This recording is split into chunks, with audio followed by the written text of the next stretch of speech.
বুঝিয়ে দিয়েছে ভাইপো তোমার আর মুখ্যমন্ত্রী হওয়ার স্বপ্ন স্বপ্নই থেকে গেল। আরে দাঁড়ান না, একবার চ্যালেঞ্জ করছি তো আমরা, যে পারলে দাঁড়িয়ে একবার জিতে এসে দেখান।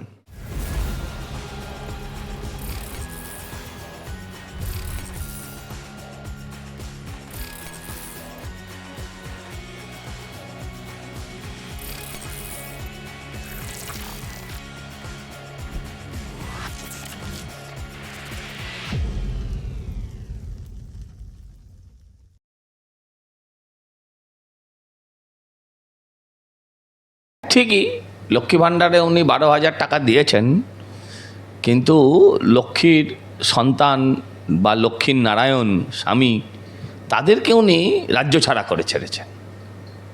লক্ষ্মী আর নারায়ণকে নিয়ে রাত্রে শুতে যেতে পারে না। নারায়ণ হয়ে গেছে পরিযায়ী, সন্তান হয়ে গেছে পরিযায়ী, সে শিক্ষক ছাত্রও হতে পারে, এখন ছাত্রও পরিযায়ী ছাত্র হয়ে যাচ্ছে। আর এই 12,000 টাকা উনি দিয়েছেন, 12,000 টাকার পরিবর্তে উনি নিয়েছেন আমাদের চাকরির অধিকার। 26,000-এর চাকরি কেড়েছেন, স্কুল তুলেছেন 8,000, 8,500-এর কাছাকাছি স্কুল তুলেছেন। হ্যাঁ, প্রায় 5.5 লক্ষ সরকারি শূন্য পদ, যেখানে চাকরির প্রার্থীদের চাকরি নেই, এগুলো সব লক্ষ্মী ভাণ্ডারের জন্য। দেখুন, কেন্দ্র সরকার প্রত্যেকটি মানুষকে, ভারতবর্ষের প্রায় 88 কোটি মানুষকে, প্রত্যেকটি মানুষ বলা ভুল হলো, 88 কোটি মানুষকে এই মুহূর্তে 5 কিলো করে রেশন দেন।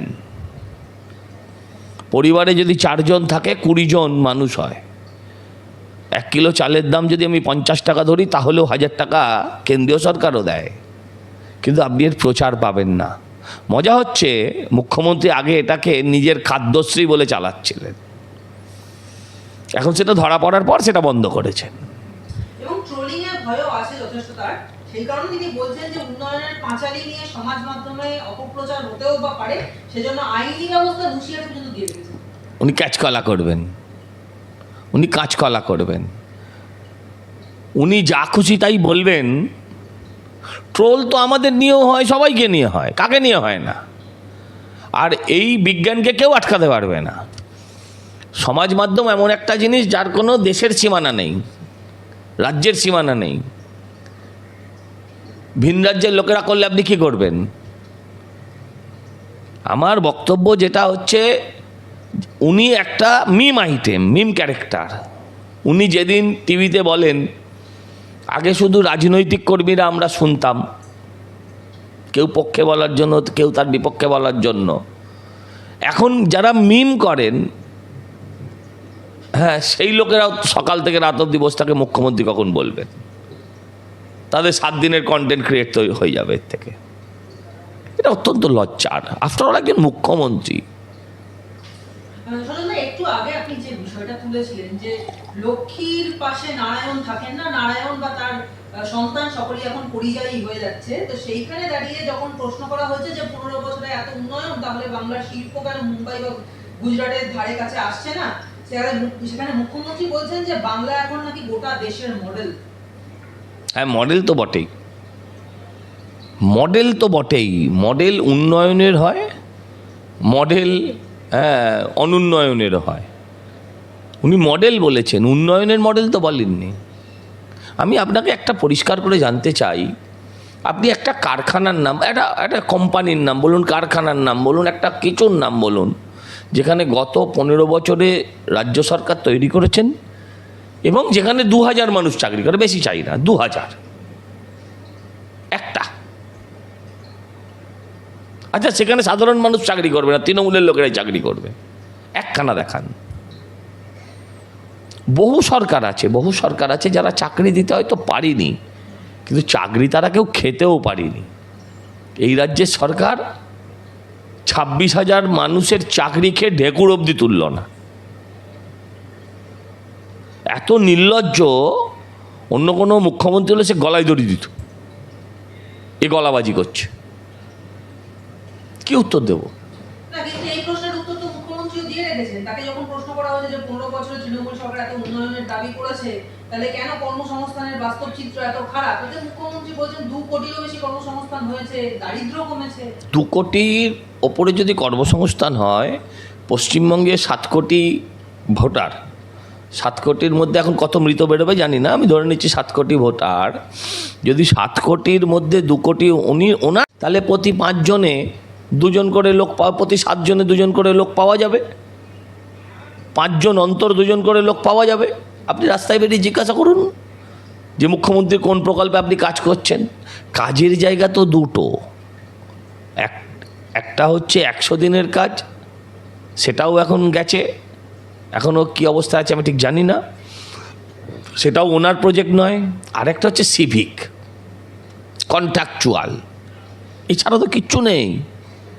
আপনি বলুন না যে সিপিএম চলুক না চলুক একটা বক্রেশ্বর তাপবিদ্যুৎ করেছিল, এই রাজ্যে একটা কারখানা হয়েছে, নাম বলুন, তাহলে গল্প শেষ। কিন্তু যখন মুখ্যমন্ত্রী কথা বলছেন তখন দেখা যাচ্ছে যে তার রিপোর্ট কার্ডে দুর্নীতির কোনো অধ্যায় নেই, অথচ রাজ্য জুড়ে একাধিক দুর্নীতি নিয়ে সবাই বারবার প্রশ্ন তুলছে, অথচ মুখ্যমন্ত্রীর বক্তব্যে দুর্নীতি বলে কিছুই নেই। আচ্ছা, দুর্নীতিগ্রস্তর কাছে দুর্নীতিটা কি অপরাধ? আমি আপনার কাছে জানতে চাই, দুর্নীতিটা যদি তার কাছে অপরাধ হতো তাহলে উনি নিশ্চয়ই দুর্নীতির সঙ্গে যুক্ত হতেন না। দুর্নীতিটা ওনার স্বাভাবিক ধর্মের মধ্যে পড়ে, স্বাভাবিক কর্মকাণ্ডের মধ্যে পড়ে, তো সেখানে আর দুর্নীতি দুর্নীতি দুর্নীতি করে আমাদের চিৎকার করছি বটে, ওনার কি তাতে গেল এলো। একটু অন্য প্রশ্নে আসি যে অভিষেক বন্দ্যোপাধ্যায় কেন নন্দীগ্রাম লোকাতে দাঁড়াতে রাজি হয়ে গেলেন? কোথাও রাজি হয়নি, বলছে দল বললে, আরে দল তো তুমি দল, পিসি দল। হ্যাঁ, আরে দাঁড়ান না একবার, চ্যালেঞ্জ করছি তো আমরা, যে পারলে দাঁড়িয়ে একবার জিতে এসে দেখান। যদি নিজের ডায়মন্ড হারবারের প্রতি এত ভরসা থাকতো তাহলে ওই 2200 বুথে একজনও মরেনি, এরম কখনো হতে পারত? 2200-র মধ্যে 500 বা 550 বুথ ওনার ডায়মন্ড হারবার কেন্দ্রের। আপনি বলছেন যে একবার দাঁড়িয়ে দেখান, অথচ ফিরহাদ হাকিম বলছেন যে মমতা বন্দ্যোপাধ্যায়কে নাকি হারানোর ক্ষমতা শুভেন্দু কেন মোদি সাহেবের। এই কথার উত্তর কি সুস্থভাবে দেওয়া যায়? আজে বাজে কথা বলতে হবে তাহলে?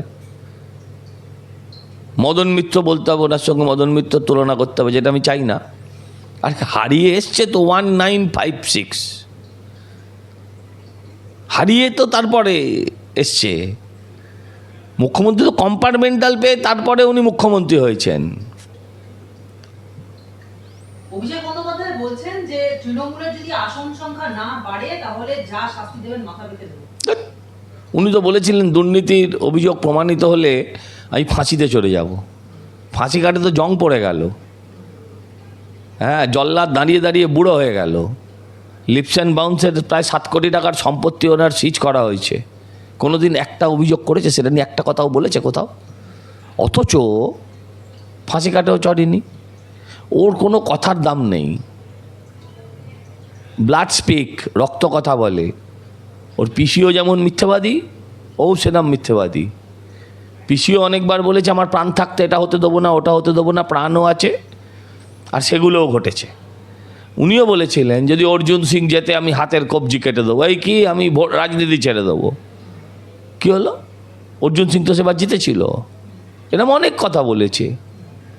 কল্যাণ বন্দ্যোপাধ্যায় এখন একা সরে বসাচ্ছেন মমতা এবং মোদিকে, বলছেন যে মমতা যতদিন আছে ততদিন। ও বুঝিয়ে দিয়েছে ভাইপো তোমার আর মুখ্যমন্ত্রী হওয়ার স্বপ্ন, হ্যাঁ, স্বপ্নই থেকে গেল।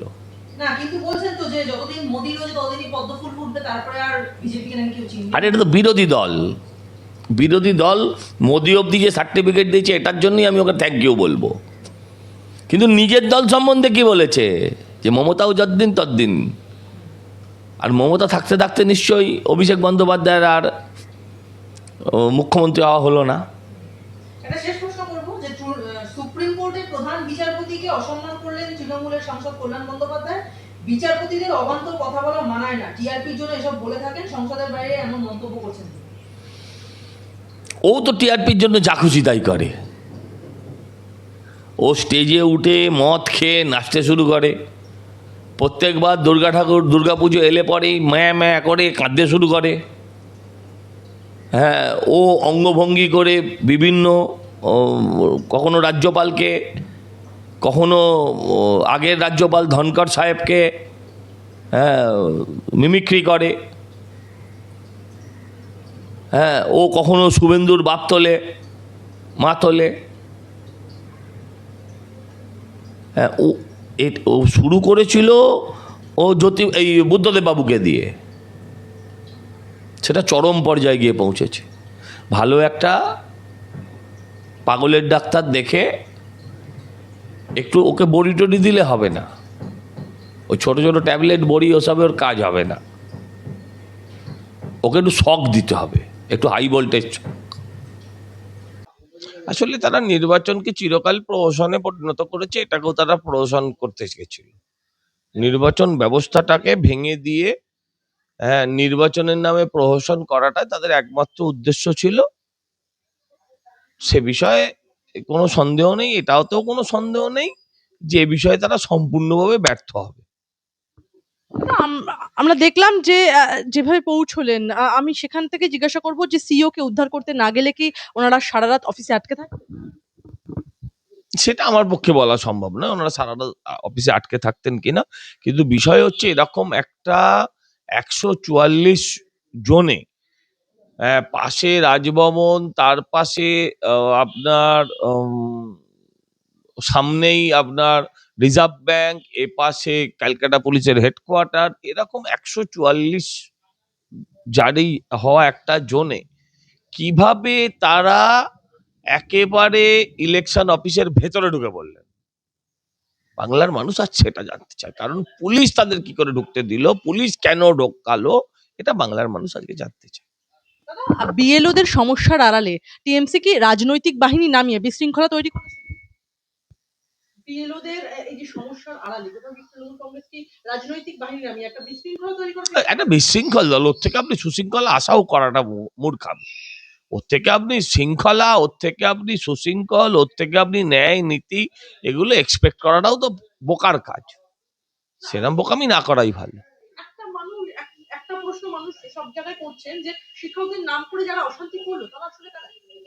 তৃণমূল। সারা বাংলায় যারা অশান্তি করে এরাও তারা তৃণমূল। ওখানকার যারা যাদের দেখছিলেন ওগুলো হচ্ছে সব ওখানকার বড় বাজারের হকার ইউনিয়নের নেতা। ফুটপাত থেকে তোলাবাজি করাটাই যাদের নিয়মিত কাজ। আমরা দেখলাম যে প্রশাসন চুপ, পুলিশ চুপ, তৃণমূল কংগ্রেসকে কি খুশি রাখতে? একদম 100%। তা না হলে এরকম জায়গায় ঢুকতে পারে? আমরা যদি নবান্নের ধারে কাছে যাই তাহলে জলকামান, কাঁদনে গ্যাস, লাঠি, হ্যাঁ রবার বুলেট, কত কি ছোঁড়ে এরা, দরকার হলে গুলিও চালাবে। কিন্তু এখানে নির্বাচন কমিশনের ঘরে, সিইওর ঘরের সামনে পৌঁছে গেল তারা, অথচ পুলিশ দাঁড়িয়ে দাঁড়িয়ে পুরো বিষয়টা তামাশা দেখলো। এটাই বোঝাচ্ছে যে যেখানে নির্বাচন কমিশনেরই নিরাপত্তা নেই, সেই নির্বাচন কমিশন কি করে নিরাপত্তা দেবে এই সরকারকে রাখলে পরে? এটাই প্রমাণ করছে। কেন্দ্র নিশ্চয়ই এত তাড়াতাড়ি হস্তক্ষেপ করবে না। কেন্দ্র খানিকটা দেখবে, রাজ্য একটা ফেডারেল স্ট্রাকচার, সেই ফেডারেল স্ট্রাকচারে তাদের কিছু দায়বদ্ধতা আছে, সময় মতন রিয়াক্ট করবে কেন্দ্র। আমাকে আঘাত করলে গোটা দেশ নাড়িয়ে দেবো, বাংলা দখল করতে গিয়ে দেশ হারাবে, এত লোক কেন বাংলা দখলে বলছেন মুখ্যমন্ত্রী? ভাই উনি নাড়িয়ে, উনি চাড়িয়ে, উনি তো দিয়েছেন, বাংলাকে একদম গোড়া থেকে ধরে নেড়ে দিয়েছেন, বাংলার অন্তরাত্মাকে উনি কাঁপিয়ে দিয়েছেন 26,000-এর চাকরিকে অবয়াদের রেপ করিয়ে। আর কি ভারতবর্ষকে আপনি নাড়াবেন? আপনার মুখের এই কথাটা আপনি এই বাংলার ভারতবর্ষের এপারে না বসে আপনি পাকিস্তানের ওপারে বসে দিন, কথাগুলো শুনতে ভালো লাগবে, আপনি ওখানে আরো বেশি বাহবা পাবেন যে ভারতবর্ষকে নাড়িয়ে দেবো। লজ্জা পাওয়া উচিত। এরা আবার বন্দে মাতরম স্লোগান দেয়।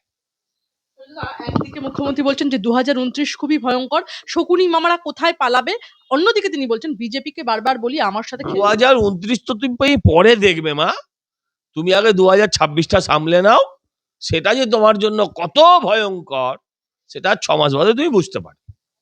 2029 তারপর তুমি দেখো, তুমি মুখ্যমন্ত্রীও দেখবে না, তুমি প্রাক্তন মুখ্যমন্ত্রী হয়ে জানলার ধারে বসে বসে আকাশের দিকে তাকিয়ে নিশ্চয়ই দেখবে।